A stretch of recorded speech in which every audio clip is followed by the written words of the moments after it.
রহমানিয়ান education চ্যানেলে সকলকে স্বাগত। আজকে আলোচনা করব আনকাউন্টেবল নাউন এবং আনকাউন্টেবল নাউন। তো কাউন্টেবল নাউনটা কি? কাউন্টেবল নাউন হচ্ছে যে নাউনগুলোকে আমরা গণনা করতে পারি, আর আনকাউন্টেবল নাউন হচ্ছে যেগুলোকে আমরা গণনা করতে পারি না। ঠিক আছে? আচ্ছা, কিছু আনকাউন্টেবল নাউন আমরা দেখে নিই। প্রথমে হচ্ছে অ্যাডভাইস, ঠিক আছে? তারপরে courage, equipment, knowledge, patience, permission, scenery, information, leisure, music, money, news, accommodation, furniture, soap, bread, damage, advertising. এইগুলো হচ্ছে তোমার কি আনকাউন্টেবল নাউন। এগুলো মনে রাখতে হবে। এগুলো দিয়ে তোমার পরীক্ষায় কেমন কোশ্চেন হতে পারে তার একটা আমি নমুনা তোমাদের সামনে দেখাচ্ছি। দেখো,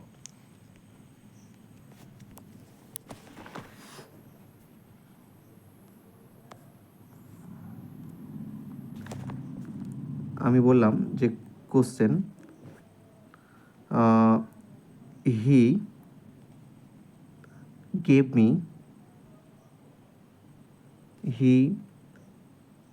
me an advice. Okay, option এটা এ দিলাম, এটা বি নাম দিচ্ছি।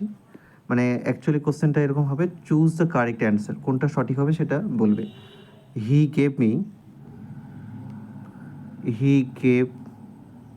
Me the advice. Okay, advice. Option সিতে দিলাম তোমার he gave me some advices. Okay, some advices. Option ডিতে দিলাম he gave me a piece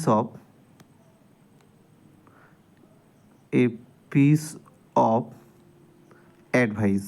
okay, এবার আমাকে বলো এই চারটি অপশনের ভিতরে কোনটা ঠিক আর কোনটা বেঠিক, এটা আমাকে বলো।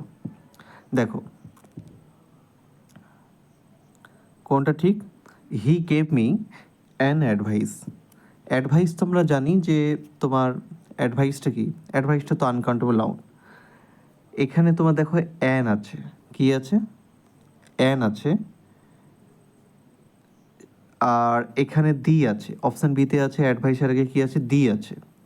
তো মনে রাখবে যে আনকাউন্টেবল নাউনের আগে যদি আর্টিকেল থাকে তবে আর্টিকেল রাখা যাবে না। মানে আর্টিকেল যদি থাকে, ঠিক আছে, মানে সেইটাকে আর্টিকেল রেখে আমি কিন্তু সেটা মানে মানে কোনো আনকাউন্টেবল নাউনের আগে আর্টিকেল থেকে সেটা আর্টিকেল বসিয়ে আমি কাউন্টেবল করতে পারবো না। অপশান এটা ভুল। আবার অপশান বিতে দেখো he gave me the advice, the বসিয়েছি, তাহলে আনকাউন্টেবল নাউনের আগে আমরা কোনো রকম আর্টিকেল বসিয়ে, ঠিক আছে, কাউন্টিং করতে পারবো না। ঠিক আছে, সুতরাং এটাও ভুল। এবার দেখো অপশান সিতে আছে হি গেভ মি সাম অ্যাডভাইসেস। ঠিক আছে, এখানে আর একটা জিনিস মনে রাখো যে আনকাউন্টেবল নাউনের সাথে এস অথবা ইএস কিন্তু যুক্ত করতে পারবো না এখানে। ওকে, সেই জন্য এটাও কিন্তু ভুল। তাহলে আনকাউন্টেবল নাউনকে প্লুরাল করতে গেলে আমাদের কিছু ফ্রেজ অ্যাড করতে হয়, যেমন এ পিস অফ অ্যাডভাইস। এই যে অ্যাডভাইসের সঙ্গে এ পিস অফ অ্যাডভাইস এটাকে অ্যাড করলাম, তাহলে এই সেন্টেন্সটা হচ্ছে সঠিক। ঠিক আছে, কেন? অ্যাডভাইসটাকে আমরা কি করেছি? প্লুরাল করেছি, এ পিস অফ অ্যাডভাইস। তাহলে এই ডি অপশানটা হচ্ছে সঠিক তোমার। ঠিক আছে, এইটা হচ্ছে সঠিক, ডিএডটা। এইরকমভাবে কোশ্চেন পড়ে। ওকে, আচ্ছা, তাহলে আমরা নেক্সট পেজে যাচ্ছি।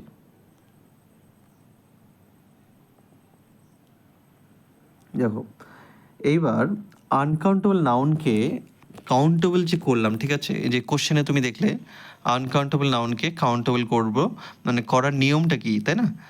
বলছে যে কিছু নির্দিষ্ট ফ্রেজ ব্যবহার করে আনকাউন্টেবল নাউনকে কাউন্টেবল হিসাবে প্রকাশ করা যায়। নিচে তার একটা তালিকা দেওয়া হলো। যেমন দেখো, আনকাউন্টেবল নাউন অ্যাডভাইস, এটাকে যখন তুমি সিঙ্গুলার এবং প্লুরাল এরকম ফর্মে যখন যাবে, ঠিক আছে, অ্যাডভাইসটা হচ্ছে আনকাউন্টেবল নাউন, যখন সেটাকে প্লুরাল করতে যাইবে তখন সে এ পিস অফ অ্যাডভাইস অথবা টু পিসেস অফ অ্যাডভাইস, ঠিক আছে। যখন সিঙ্গুলার ফর্মে লিখবে এটাকে, মানে আনকাউন্টেবল নাও তো অ্যাডভাইস, কিন্তু এটাকে কাউন্টেবল যখন আমি করতে চাইছি, সিঙ্গুলার ফর্মে হতে পারে অথবা প্লুরাল ফর্মে হতে পারে। তাহলে সিঙ্গুলার ফর্মে যখন বলবে তখন এ পিস অফ অ্যাডভাইস, যখন প্লুরাল ফর্মে এটাকে কাউন্টেবল করবে তখন two pieces of advice. Okay, তারপরে ফার্নিচারের ক্ষেত্রে এ পিস অফ ফার্নিচার অথবা টু পিসেস অফ ফার্নিচার। সোপের ক্ষেত্রে এ বার অফ সোপ অথবা two bars of soap. Okay, next হচ্ছে তোমার ব্রেডের ক্ষেত্রে এ পিস অফ ব্রেড অথবা এ স্লাইস অফ ব্রেড অথবা এ লোপ অফ ব্রেড অথবা টু পিসেস অফ ব্রেড। এগুলোর মাধ্যমে আমরা কী করতে পারি, সিঙ্গুলার প্লুরাল করতে পারি। ওকে, যেমন টু পিসেস অফ ব্রেড এটা হচ্ছে প্লুরাল ফর্মে কাউন্টেবল, আর a piece of bread, a slice of bread, a loaf of bread এগুলো হচ্ছে সিঙ্গুলার ফর্মে কাউন্টেবল নাউন। ইনফরমেশনকে যখন আমরা সিঙ্গুলার ফর্মে কাউন্টেবল করব তখন এ পিস অফ ইনফরমেশন, আর যখন প্লুরাল ফর্মে কাউন্টেবল করব তখন টু পিসেস অফ ইনফরমেশন। ওকে, আচ্ছা, এরপর হচ্ছে মিউজিককে আমরা কাউন্টেবল করব তখন এটাকে বলতে হবে এ পিস অফ মিউজিক অথবা টু পিসেস অফ মিউজিক। যখন আমরা প্লুরাল ফর্মে করব তখন সেটাকে টু পিসেস অফ মিউজিক করবে। ওকে, এরপর হচ্ছে তোমার নিউজকে যখন আমরা কী করব, কাউন্টেবল করব, এ পিস অফ নিউজ অথবা টু পিসেস অফ নিউজ এটা। তারপর হচ্ছে equipment, A piece of equipment অথবা টু পিসেস অফ ইকুইপমেন্ট। ওকে, আচ্ছা, দেখো এরপরে হচ্ছে আনকাউন্টেবল নাউনের, ঠিক আছে। আমরা জানবো যে সাধারণত 8 ধরনের শব্দসমূহ আনকাউন্টেবল নাউনের অন্তর্ভুক্ত। এক নম্বর হচ্ছে লিকুইডস, ঠিক আছে, লিকুইডস এর মধ্যে কোনগুলো রয়েছে, milk, water, oil, wine, coffee ইত্যাদি। তরল পদার্থের ভিতরে এগুলো রয়েছে। অ্যাবস্ট্রাক্ট আইডিয়ার ভিতরে কোনগুলো পড়ছে, advice, motivation, information, decision, fun, happiness এগুলো, ঠিক আছে। পাউডার অ্যান্ড গ্রেন, গুঁড়ো এবং শস্যদানা এগুলোর ক্ষেত্রে আমরা বলতে পারি কোনগুলোকে, রাইস, স্যান্ড, হুইট, ঠিক আছে, তারপরে সুগার, সল্ট ইটিসি। ওকে, এবং মাস নাউন অথবা গ্রুপ অফ আইটেমস, সামগ্রিক বস্তু বা জনসাধারণ, এই ক্ষেত্রে আমরা কি করতে পারি, জনসাধারণের সাথে যেগুলো সম্পৃক্ত, ফার্নিচার, ট্রান্সপোর্টেশন, তারপরে তোমার লাগেজ, হ্যাঁ, হেয়ার এগুলো। এরপরে হচ্ছে তোমার যে ন্যাচারাল ফেনোমেনা, মানে প্রাকৃতিক ঘটনা, যার ভিতরে রয়েছে তোমার সানশাইন, স্নো, রেন, ওয়েদার, ঠিক আছে, ওয়েদার ইটিসি এগুলো।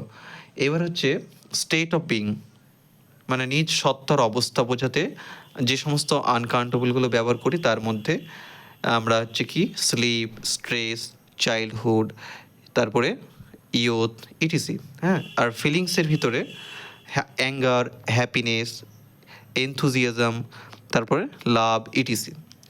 গ্যাসীয় পদার্থের ভিতরে অক্সিজেন, এয়ার, হাইড্রোজেন, স্মোক ইত্যাদি। ওকে, আচ্ছা, এরপরে আমরা যাব নেক্সট। দেখো, কাউন্টেবল নাউন এবং আনকাউন্টেবল নাউন, এর আগে আমি একটা যে এক্সাম্পলটা দিলাম সেটা এখানে সুন্দরভাবে অ্যানালাইজ করা আছে। দেখো, কাউন্টেবল নাউন আমরা একটা এক্সাম্পল দিয়েছি যে হি হ্যাজ এ পেন। এখানে দেখো যে এখানে কাউন্টেবল নাউন, মানে কাউন্টেবল নাউনের ক্ষেত্রে আমরা কি করি, যে আর্টিকেলকে বসাতে পারি, আর্টিকেলকে বসাই। যেমন তার আছে কি, একটা পেন আছে, পেন তো আমরা গুনতে পারি, তাই না, এটা কাউন্টেবল নাউন। সুতরাং কাউন্টেবল নাউনের আগে আর্টিকেল বসাতে পারি। আনকাউন্টেবল নাউনের ক্ষেত্রে পারি কি না, আমরা আনকাউন্টেবল নাউনের ক্ষেত্রে আর্টিকেল কিন্তু বসাতে পারি না, ঠিক আছে। যেমন দেখো, he gave me an advice, অ্যাডভাইসটা কি, অ্যাডভাইসটা তো আনকাউন্টেবল নাউন, তাই না। তাহলে আনকাউন্টেবল নাউনের আগে কি আর্টিকেল বসবে না। সেই জন্য এটাকে যখন আমরা কাউন্টেবল ফর্মে লিখতে চাইবো, তখন এটাকে কী করতে হবে, he gave me a piece of advice. Okay, এইভাবে। এবার কাউন্টেবল নাউনকে আমরা সিঙ্গুলার থেকে যখন প্লুরাল করি, তখন কি করি, আমরা আমরা কি করি, সেই নাউনের সঙ্গে এস অথবা ইএস যুক্ত করি। যেমন একটা এক্সাম্পল দেখো, আই হ্যাভ 2 পেন্স। এখন দেখো আমার কাছে 2টা পেন আছে। পেন পেন তো একটা কাউন্টেবল নাউন, এখন এটাকে আমরা কি করতে চাইছি, প্লুরাল ফর্মে আনতে চাইছি। তখন কি করছি, পেন্স করছি, 2টা পেন, একটা তো না 2টা। তাহলে এটাকে যখন প্লুরাল ফর্মে করতে চাইবো, তখন কাউন্টেবল নাউনের সঙ্গে আমরা এস অথবা ইএসকে যুক্ত করতে পারি। আর যখন আনকাউন্টেবল নাউনের ক্ষেত্রে আমরা প্লুরাল করতে চাইবো, তখন কি করতে হবে, আমরা কি এস অথবা ইএস যুক্ত করতে পারবো না? পারবো না। দেখো, একে কখনো কিন্তু প্লুরাল করা যায় না, ঠিক আছে? আনকাউন্টেবল নাউনকে কখনো প্লুরাল করা যায় না। আই নিড ফার্নিচার্স, এটা কি বলা যেত? না, এটা ইনকারেক্ট। সেই জন্য দেখো আমি লাল কালি দিয়ে ওটাকে কেটে দিয়েছি। কারেক্টটা কি হবে, আই নিড ফার্নিচার, এইটা হচ্ছে সঠিক অ্যান্সার। ওকে, এরপরে বলছে কাউন্টেবল নাউনের আগে সরাসরি সংখ্যাবাচক শব্দ 1, 2, 5 ইত্যাদি এগুলো কিন্তু বুঝতে পারে সংখ্যাবাচক। আমার কাছে 5টা কি আছে, গরু আছে। আই হ্যাভ 5 কাউস, আমার কটা গরু আছে, 5টা।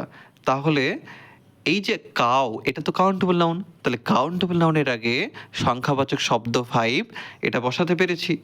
কিন্তু আনকাউন্টেবল নাউনের আগে কিন্তু আমরা সেটা বসাতে পারবো না সরাসরি। ওকে, 5 নিউজ উইল বি টেলিকাস্ট, 5টা সংবাদ কী হবে, সম্প্রচার করা হবে, এটা কি বলতে পারবো? বলতে পারবো না। আনকাউন্টেবল নাউনের আগে সরাসরি সংখ্যাবাচক শব্দ বসে না। তাহলে এটাকে কি করতে হবে, এটাকে লিখতে হবে 5 pieces of news will be telecast. যখন আমরা কাউন্টেবল করব কোনো একটা আনকাউন্টেবল নাউনকে, তখন বললাম না যে এ পিস অফ, এটা যুক্ত করতে হচ্ছে এই ফ্রেজটাকে।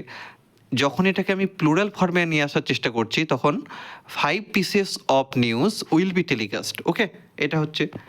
নেক্সট হচ্ছে বলছে আনকাউন্টেবল নাউনের পর ভার্ব বাক্যের গঠন অনুযায়ী সিঙ্গুলার বা প্লুরাল উভয়ই হতে পারে, ঠিক আছে? যেমন বয়েজ আর প্লেয়িং, বালকেরা খেলছে, এখানে বয়েজটা কিন্তু কি সাবজেক্ট এবং প্লুরাল ফর্মে আছে, সেই জন্য ভার্বটা কি হবে, প্লুরাল হবে। এবার যদি বলি এ বয় ইজ কামিং, এখানে একটা বয়, সেই জন্য ভার্বটা ইজ হলো। ওকে, এবার দেখো আনকাউন্টেবল নাউনের পর ভার্ব সর্বদা কি হবে, সিঙ্গুলার হবে। এটা কিন্তু মনে রাখতে হবে, ভেরি ভেরি ইম্পর্টেন্ট। আনকাউন্টেবল নাউনের পর সব সময়ের জন্য কি হবে, ভার্বটা সিঙ্গুলার হয়। এক্সাম্পল দেখো, ইনফরমেশনস হ্যাভ বিন প্রোভাইডেড, এখানে ইনফরমেশনস, এটা তো আমরা বললাম যে আনকাউন্টেবল নাউনকে প্লুরাল ফর্মে লেখা যাবে না। প্লুরাল ফর্মে লেখা যাবে এইভাবে, এস বা ইএস যুক্ত করে যাবে না, সেই জন্য ওটা তো একেবারেই ভুল হয়ে যাচ্ছে। তাহলে কি করতে হবে, ইনফরমেশন হ্যাজ বিন প্রোভাইডেড, এইভাবে বলতে হবে। ইনফরমেশনটা কি, ইনফরমেশনটা হচ্ছে আনকাউন্টেবল নাউন, তাহলে এরপরে সবসময় ভার্বটা কি হবে, সিঙ্গুলার হবে। হ্যাজটা কি সিঙ্গুলার, হ্যাজ বিন প্রোভাইডেড। ওকে,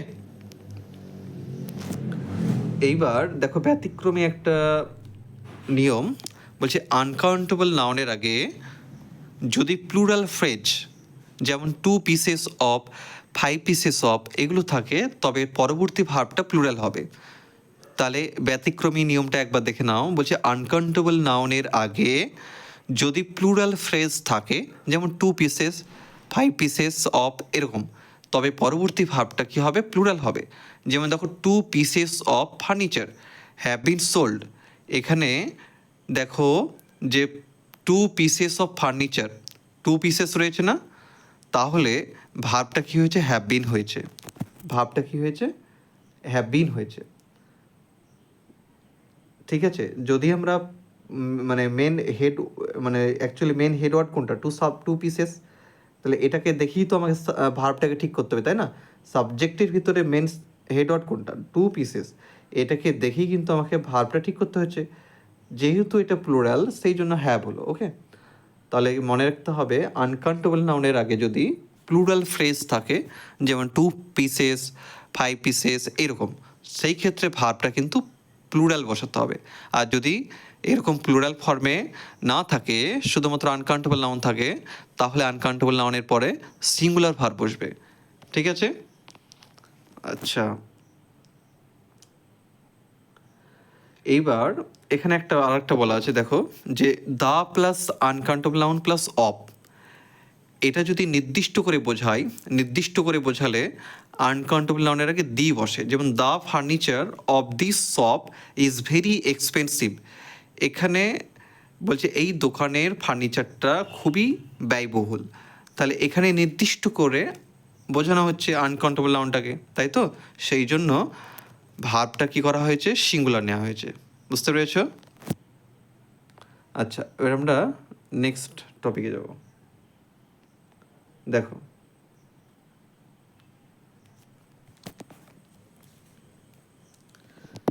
এখানে বলা হচ্ছে তোমার যে বিশেষ কিছু শব্দ যা পরিস্থিতি ভেদে অর্থ পরিবর্তন করে। ঠিক আছে? বিশেষ কিছু শব্দ যেগুলো কী করে, পরিস্থিতি ভেদে তোমার অর্থ পরিবর্তন করে। যেমন রুম বলছে, তার আগে বলছে কিছু নাউন আছে যা আর্টিকেল বা প্লুরাল ব্যবহারের উপর ভিত্তি করে ভিন্ন অর্থ প্রকাশ করে এবং কাউন্টেবল বা আনকাউন্টেবল উভয় রূপই ব্যবহৃত হতে পারে। যেমন রুম, যখন এটা কাউন্টেবল হিসাবে ব্যবহার হবে তখন এর অর্থ দাঁড়াবে কি, কক্ষ অথবা room. I need a room in your house, এটা মানে কি, এই বাড়িতে আমার একটা কক্ষ দরকার। আই নিড এ রুম, একটা কক্ষ, আমার একটা কক্ষ দরকার তোমার বাড়িতে। এটা হচ্ছে তোমার এখানে রুমটা হচ্ছে তোমার কাউন্টেবল হিসাবে ইউজ হয়েছে। আনকাউন্টেবল যখন হবে রুমটা, তখন এর অর্থ কী হবে, জায়গা বা স্থান, এইরকম অর্থ দিবে। There is no room for you in this car, গাড়িতে তোমার জন্য কোনো জায়গা নেই। হেয়ারটা যখন তোমার আনকাউন্টেবল হিসাবে ব্যবহার হবে তখন এর অর্থ সাধারণ অর্থে মাথার সব চুলকে বোঝাবে। A lot of hairs falls out everyday, মানে হচ্ছে কি প্রতিদিন প্রচুর প্রচুর চুল ঝরে যায়, এটার অর্থ। হ্যাঁ, তাহলে এই ক্ষেত্রে এটা হচ্ছে সাধারণ অর্থে, এটা আনকাউন্টেবল হিসাবে হেয়ারটাকে আমরা ইউজ করব। A lot of hair falls out everyday. Countable যখন আমরা ইউজ করব কাউন্টেবল, তখন নির্দিষ্ট কয়েকটা চুল গণনা করা বোঝালে এমন অর্থে। যেমন I noticed A here in this soap, মানে কি এই স্যুপের ভিতরে তোমার এই স্যুপের ভিতরে আমি একটা চুল লক্ষ্য করেছি, এরকম অর্থ। সাম হেয়ার্স আর ফাউন্ড ইন, ঠিক আছে, কিছু চুল এখানে এই স্যুপের ভিতরে খুঁজে পাওয়া গেছে, এখানে হয়েছে। তাহলে এটা মনে রাখতে হবে তোমাকে, এটা কাউন্টেবল হিসাবে ইউজ হয়েছে। ওকে, আচ্ছা, এবার হচ্ছে বিজনেস যখন কাউন্টেবল হিসাবে ব্যবহার হবে তখন এর অর্থ ব্যবসা, প্রতিষ্ঠান অথবা কোম্পানি হিসাবে ব্যবহার হবে। ঠিক আছে, ব্যবসা অথবা তোমার কি হচ্ছে কোম্পানি হিসাবে ব্যবহার হবে।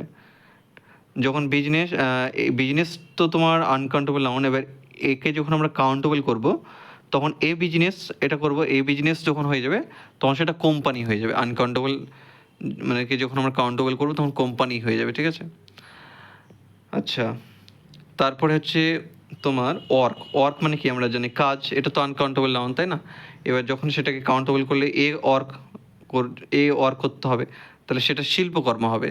তাহলে আনকাউন্টেবল হিসাবে যখন ইউজ হবে সাধারণ হিসাবে কাজ, ঠিক আছে, I have some work to do. আর কাউন্টেবল হিসাবে যখন ইউজ হবে তখন সেটা শিল্পকর্ম হিসাবে ইউজ হবে, শিল্পকর্ম, সাহিত্যকর্ম, এরকম। I have read a work of Nazrul, the works of Shakespeare, এগুলো হচ্ছে এক্সাম্পল। ঠিক আছে, তারপর হচ্ছে পেপার যখন আনকাউন্টেবল হিসাবে ইউজ হবে তখন এর অর্থ কী দাঁড়ায়, কাগজ সামগ্রী। যেমন I need some paper to write, আমার কিছু পেপার প্রয়োজন লেখার জন্য। ঠিক আছে, কাগজ সামগ্রী, এখানে সাম পেপার বলেছে। ঠিক আছে, আর কাউন্টেবল হিসাবে যখন হবে তখন এটার অর্থ কী দাঁড়াবে, কাউন্টেবল হিসাবে এটার অর্থ হচ্ছে পত্রিকা বা হচ্ছে দলিলপত্র, এগুলো বোঝায়। ওকে, যেমন একটা এক্সাম্পল দিয়েছে, please show me your papers, এটা। আচ্ছা, তাহলে তোমার এটা জানলে এবার কিছু কোশ্চেন এখানে দেওয়া আছে, দেখো যে choose the correct answer, he gave me an advice, এটা তো আমি একটু আগে পড়িয়ে দিলাম। মানি ইজ অ্যান, অপশানে আছে কাউন্টেবল নাউন, আনকাউন্টেবল, মানিটা কি আনকাউন্টেবল, এটা আনকাউন্টেবল নাউন, এটা মনে রাখবে। ওকে।